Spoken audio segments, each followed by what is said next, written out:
দর্শক, আমরা দেখছি বিএনপি নেতা আমিনুল হক, তাকে এই মুহূর্তে কিন্তু দেখছি আমরা সরাসরি। যদি আপনাদেরকে একটু দেখাই, ভাই মিডিয়াকে একটু সময় সুযোগ দেন, ভাই মিডিয়াকে একটু ইয়া দেন। দর্শক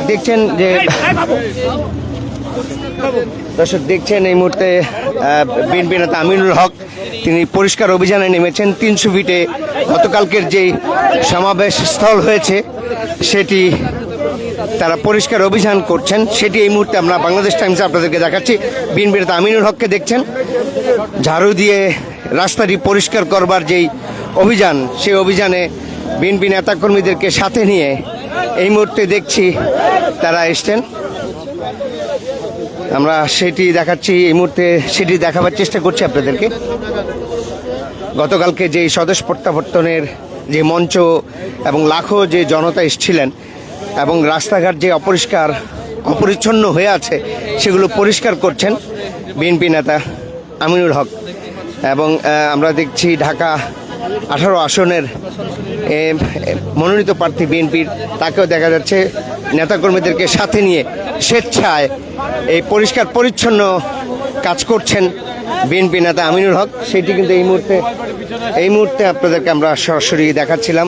আপনারা দেখছেন 300 ফিট থেকে, এই 300 ফিট যে পরিমাণের ময়লার যে স্তূপ হয়েছে সেটি আমরা দেখছি এই মুহূর্তে পরিষ্কার করছেন।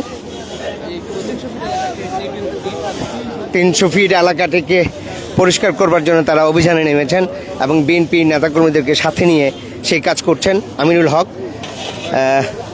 এবং এই এলাকার আরও যে নেতাকর্মীরা রয়েছেন তারাও এসছেন, সেটি কিন্তু এই মুহূর্তে আপনাদেরকে দেখাচ্ছি।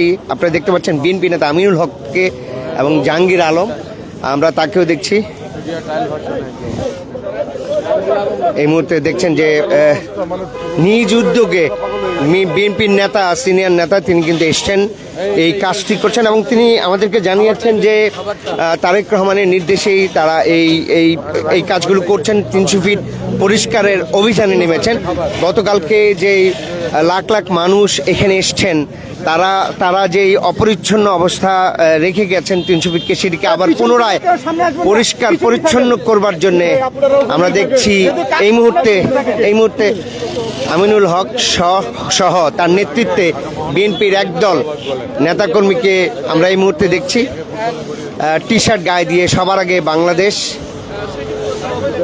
স্বদেশ প্রত্যাবর্তন যেই তারেক রহমানের যেই অনুষ্ঠানটি হয়েছে 300 ফিটে, সেই মঞ্চের পাশ থেকেই আমরা দেখছি তাদেরকে সেই পরিষ্কার